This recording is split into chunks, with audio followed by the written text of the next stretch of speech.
Salut, bienvenue dans cette deuxième partie de la création d'une matrice avec import et génération d'un tableau croisé dynamique.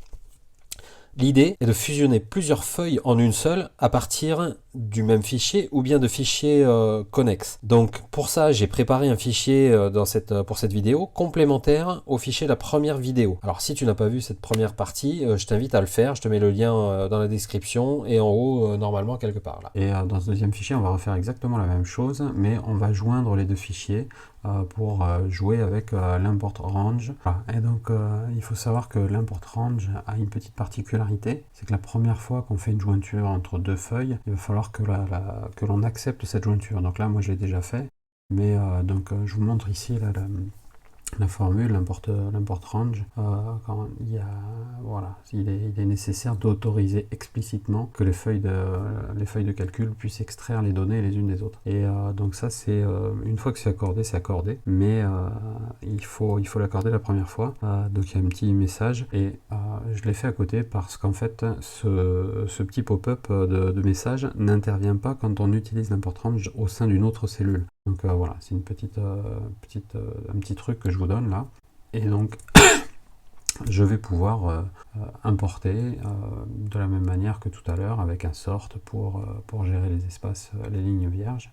Et je vais intégrer mes trois feuilles, donc ici, août, septembre et octobre, plus importer ma feuille cumul qui vient de mon précédent fichier. Donc voilà, la formule est un peu complexe. Facture août,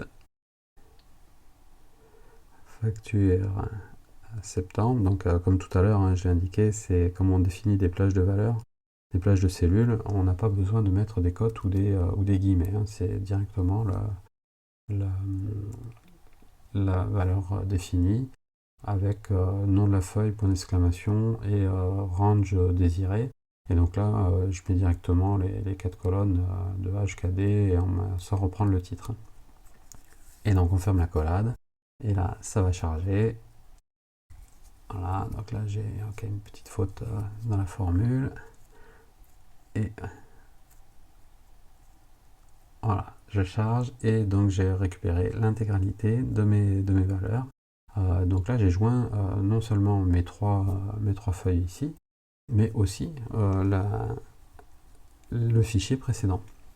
Bon, donc là je change à nouveau le nom, G Suite et Mac, le nom de la chaîne, que je trouve plus cohérent.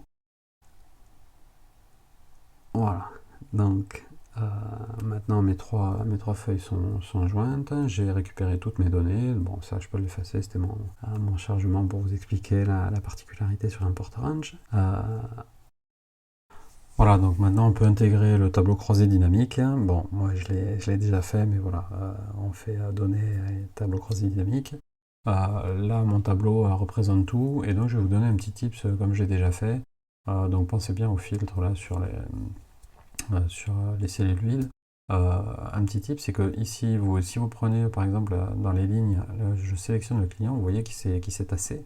Et je peux le bouger pour le rapatrier dans les colonnes ou même ailleurs dans les filtres ou autres, et instantanément le tableau se modifie. On n'a pas besoin de supprimer et de rajouter par ailleurs, on peut simplement faire un drag and drop pour moduler le tableau croisé dynamique, et ça, je vous assure que c'est sympathique quoi, comme petite fonctionnalité. Ça peut permettre de gagner du temps quand des fois on veut changer un peu la configuration.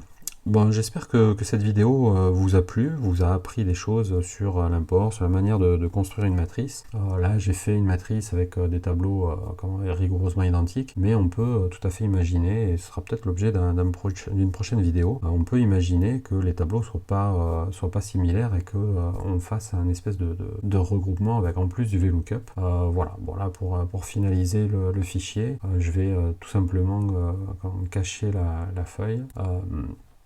Oui, c'est pas du tout dans les menus, c'est dans le menu bas, voilà, masquer la feuille, et comme ça le fichier fonctionne en autonomie.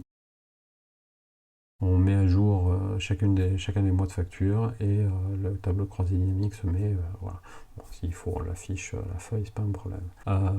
Voilà, donc je vous invite à vous abonner si c'est pas encore fait, à liker cette vidéo si vous l'avez appréciée, à laisser un petit commentaire, et je vous dis à très rapidement. Ciao, ciao!